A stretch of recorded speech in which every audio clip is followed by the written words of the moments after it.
Hotep, cher Kamit, aujourd'hui je vais comme ça répondre à vos questions.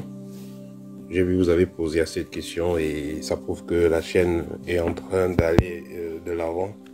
Je précise que si vous voulez avoir des demandes de réponse en ce qui concerne vos préoccupations, il est important d'être précis et concis et vous aurez la réponse. Alors, question-réponse est faite particulièrement pour vous, chers abonnés, et aussi pour ceux qui n'ont pas la possibilité de faire une consultation avec moi. Je rappelle que vous pouvez faire une consultation où que vous soyez, vous n'avez pas besoin de vous déplacer, il faut juste que vous donnez votre nom complet si ça vous concerne, uniquement. Également, si ça concerne votre lignée familiale, le karma familial, vous pouvez donner le nom des parents. Et si ça concerne votre couple également, vous pouvez donner les informations sur le partenaire. Et je rappelle que tout est assez confidentiel. Voilà. Alors, nous allons aller droit au but. Alors, la première question, rêver beaucoup, qu'est-ce que ça veut dire? Quand vous rêvez beaucoup, c'est normal. Nous sommes des êtres multidimensionnels, que vous le voyez ou pas. Une fois que vous avez nettoyé votre corps, je vous dis ici énergétiquement, nettoyer, quand vous avez nettoyé vos centres énergétiques, automatiquement, vous allez commencer à beaucoup rêver. Si vous ne rêvez pas, vous rêvez très peu, ça veut dire que c'est une anomalie. Rêver de voir ses frères. Vous êtes en train de parler avec vos frères, vous êtes en train de faire les tâches avec vos frères dans des rêves. Ça veut tout simplement renvoyer à des mondes parallèles. Voilà, parce que vous savez, dans la tradition kamite, on dit la mort n'hésite pas. Pendant que vous vivez ici, vous vivez aussi quelque part d'autre. Voilà, donc hormis cela, il y a aussi des rêves qui n'auront pas une signification particulière, qui ne vont pas être liés à un message, à quelque chose qui va arriver. Voilà, il y a des rêves aussi qui sont liés juste liés à la promenade de votre esprit. Le fait d'avoir un troisième œil ouvert, est-ce que ça fait rêver beaucoup? La question revient. Oui, quand vous avez le troisième ouvert, vous rêvez beaucoup. Vous n'allez pas rêver que la nuit, vous pouvez rêver même en pleine journée, que ce soit même en matinée, en après-midi, à tout moment vous pouvez rêver. Il suffit tout simplement que vous soyez profondément détendu et que vous dormiez. Automatiquement, vous allez vous retrouver en train de rêver. Que faire quand le bébé pleure la nuit? Dans nos traditions, quand les bébés pleuraient la nuit, la maman prenait l'arbre de paix qu'elle allait passer dans la maison, ou elle pouvait prendre un balai qu'elle allait passer dans la maison. Elle pouvait également aussi prendre, on appelle ça le poivre de Guinée, qu'elle va mâcher et cracher un peu autour de l'enfant, utiliser donc le balai et parler et dire qu'elle chasse tout ce qu'il y a comme énergie négative dans la pièce.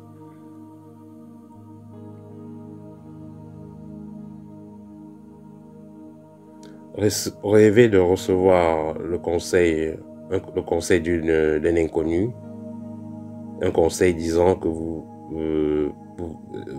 donc vous rêvez que quelqu'un vous conseille, voilà, d'intégrer la Kabbale. Dans ce rêve de quelqu'un, il dit qu'il a rêvé que quelqu'un le conseillait d'intégrer la Kabbale noire, et il lui a donné donc un code d'entrée, comme une forme de mot de passe. Ça veut dire simplement qu'il y a des gens avec qui vous échangez et qui font partie de cette confrérie et qui veulent que vous fassiez partie de cette confrérie. Donc faites attention à vos fréquentations. Doit-on invoquer nos ancêtres réincarnés pendant les libations? Pendant les libations, vous pouvez invoquer un ancêtre réincarné, ça ne dérange pas du tout, même si, parce que des gens pensent que si l'ancêtre est réincarné, on ne peut plus l'invoquer. Non, on peut toujours l'invoquer. Ce qui est là, c'est qu'il y a une partie de cet ancêtre qui est avec nous dans la matière parce qu'il s'est réincarné, mais il y a aussi une partie de lui qui reste dans une autre dimension.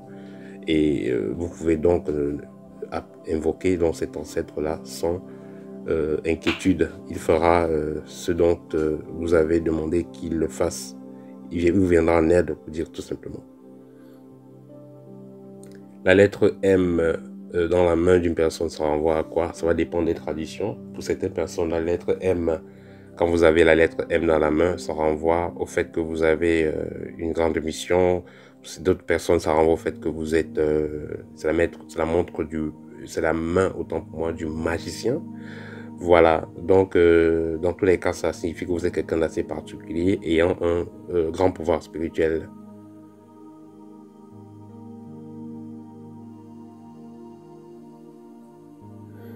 Ici, il me dit qu'une personne l'a vue, enceinte et morte.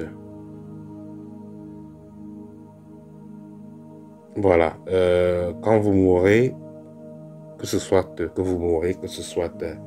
un enterrement, ça symbolise la fin d'une étape. Voilà. Et la grossesse, quand vous êtes enceinte dans le rêve, ça veut dire que c'est un projet. Et quand vous rêvez que vous êtes enceinte et vous accouchez, c'est un projet qui voit le jour. Donc, si vous faites de la liaison, ici vous avez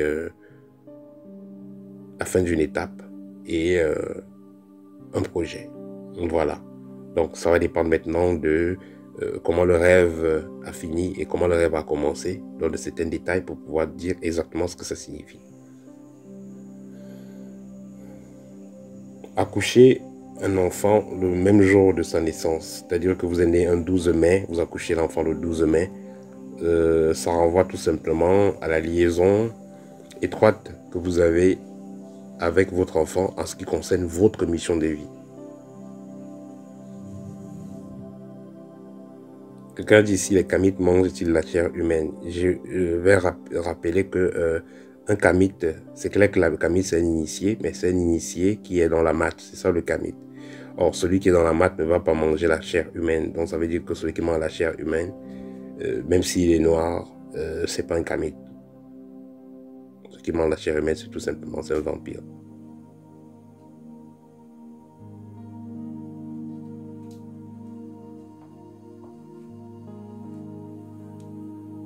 Rêver de rentrer dans son village natal en voiture de luxe.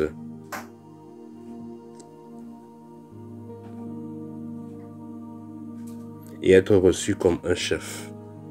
S'il faudra faire très attention, quels sont les rêves que vous avez ces derniers jours? Moi, je vais conseiller à la personne de faire une consultation parce que rentrer dans le village natal et être reçu comme un chef, ça peut renvoyer à la vraie vie. Si vous êtes dans la diaspora, vous ne vivez pas dans votre pays, vous pouvez effectivement rentrer et avoir des honneurs, comme aussi si vous êtes déjà sur place, ça pourrait signifier la fin d'un cycle, donc ça peut être le décès, ça peut être le décès, ça peut être le retour dans le monde des ancêtres.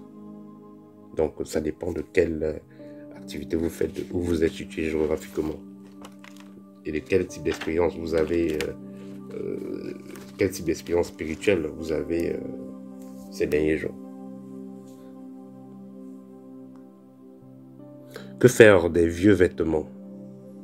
Donc, vous avez les vieux vêtements, vous ne voulez plus les utiliser. S'ils sont vraiment vieux, vous les jetez. S'ils sont encore en bon état, vous pouvez donner dans un orphelinat. Mais ce que moi je vais conseiller, c'est quoi? Lavez les vêtements là et mettez de la soupline. Voilà, vous lavez bien ces vêtements, vous mettez de la soupline. Si c'est les t-shirts blancs, veillez à ce qu'il n'y ait pas de taches au niveau des aisselles. Veillez à ce que ce soit vraiment, vraiment propre. Voilà. Veillez à ce que ce soit vraiment propre. Voilà. Avant de les donner. Voilà. Qu'il n'y ait pas de vos chevelures là, qu'il n'y ait pas de votre sueur, que ce soit vraiment propre avant d'aller les donner dans un orphelinat ou voilà, un endroit où les gens prennent soin des habits. Rêver de chaussures Wasten et recevoir des compliments. Bon, les chaussures peuvent renvoyer à la destinée. Voilà, recevoir des compliments, ça veut dire tout simplement vous avez des projets assez solides qui pourront avoir du succès. Voilà. Voir des plumes grises ou des plumes noires sur son passage, qu'est-ce que ça veut dire? Si c'est des plumes grises ou sombres, ça veut dire que voilà, là vous allez, là où les projets que vous avez, c'est pas trop ça. Si c'est clair, c'est blanc, voilà, c'est une belle couleur, c'est éclatant, ça veut dire que là vous allez justement, c'est ouvert.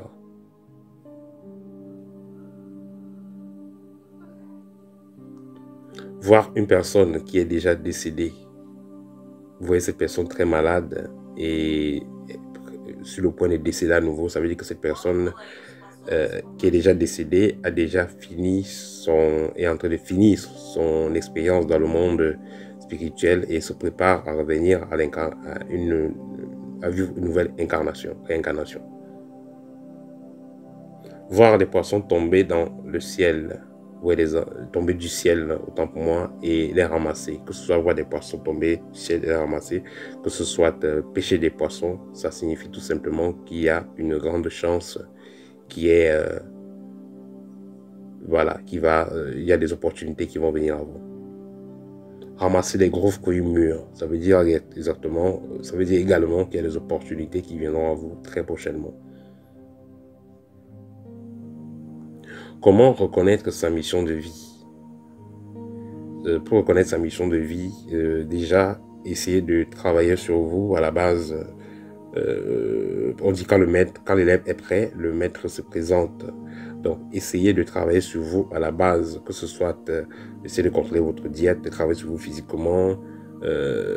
Voilà, essayez de gagner le maximum de connaissances spirituelles. Voilà, cela va vous pousser à être la meilleure version de vous-même. Et c'est quand vous êtes la meilleure version de vous-même que la mission de vie est très facile à cerner et c'est plus facile. Voilà, si déjà vous ne contrôlez même pas votre diète, ne vous contrôlez même pas physiquement, vous ne faites aucun effort pour avoir des connaissances spirituelles, alors là, trouver votre mission de vie et surtout pouvoir la gérer, ça sera très très difficile. Parce que, voilà, chacun vient sur Terre avec des atouts naturels, avec des êtres accompagnateurs. Mais pour pouvoir faire usage de ces atouts-là et être en contact avec ces êtres-là, il faut déjà commencer par faire de son mieux, par travailler sur soi-même. C'est pourquoi je répète, quand l'élève est prêt, le maître se présente.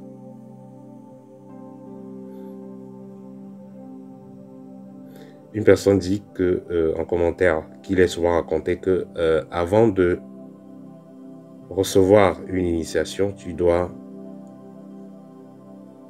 sacrifier quelque chose, dont tu dois donner quelques de tes étoiles. C'est faux. Ça, c'est des initiations peut-être en sorcellerie, voilà, ou en quelque chose de très très dissyphétique, très ténébreux et sombre. Mais l'initiation, comme je vous l'ai dit toujours, ceux qui font partie de la chaîne déjà suivent déjà une initiation automatiquement, parce que l'initiation, c'est quoi? Comme on dit, l'initiation à l'informatique, l'initiation aux mathématiques, l'initiation en philosophie. L'initiation, c'est tout simplement, on vous apprend quelque chose, on vous forme dans un domaine particulier. C'est ça l'initiation. Et l'initiation spirituelle, je vous l'ai dit toujours, la spiritualité, on ne peut pas parler de spiritualité tout en négligeant l'aspect physique, tout en négligeant la diététique, disons la diète, tant pour moi. Donc, ça, c'est les petites bases, tout en négligeant, par exemple, comment respirer, comment contrôler ses propres énergies internes, quelles sont les énergies internes auxquelles on est frotté le cours de la journée. Voilà, qu'en est-il de l'énergie de la terre, l'énergie du soleil? C'est ça l'initiation. Ce n'est pas qu'on va vous demander de marcher, comme je dis toujours, à poil en forêt, il faut invoquer tel esprit. Non, ce n'est pas ça l'initiation. L'initiation, c'est d'abord la connaissance de qui vous êtes et comment est structuré l'univers qui nous entoure, comment interférer avec cet univers-là, tout en restant dans la matte, en restant en harmonie. C'est ça l'initiation à la base.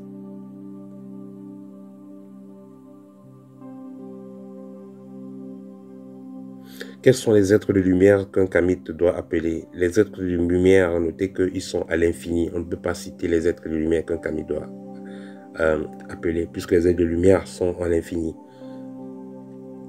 Ce qui est sûr, c'est que vous allez d'abord commencer par invoquer vos ancêtres et ensuite, il y a d'autres esprits qui viendront automatiquement essayer de vous rencontrer, essayer de faire alliance avec vous. Plus vous montez en initiation, disons en degré vibratoirement, plus vous vibrez haut, plus il y a des êtres voilà, qui auront envie de traiter avec vous. Dieu est-il impliqué dans le travail des travailleurs de lumière? Bien entendu, si on va considérer Dieu comme le bien, comme l'énergie positive, comme le grand esprit, appelé comme vous voulez, dans tous les cas, le travail de lumière, c'est qui? C'est celui-là qui œuvre à ce qui est de l'harmonie dans la société, celui-là qui œuvre à ce qui est la paix, à celui-là qui œuvre pour que l'humanité soit meilleure. C'est celui-là qu'on peut donc appeler le travailleur de lumière. Il n'est pas focalisé sur ses intérêts personnels, il est focalisé sur le bien de la communauté, l'équilibre dans l'environnement, pour un monde meilleur. Voilà le travail de lumière.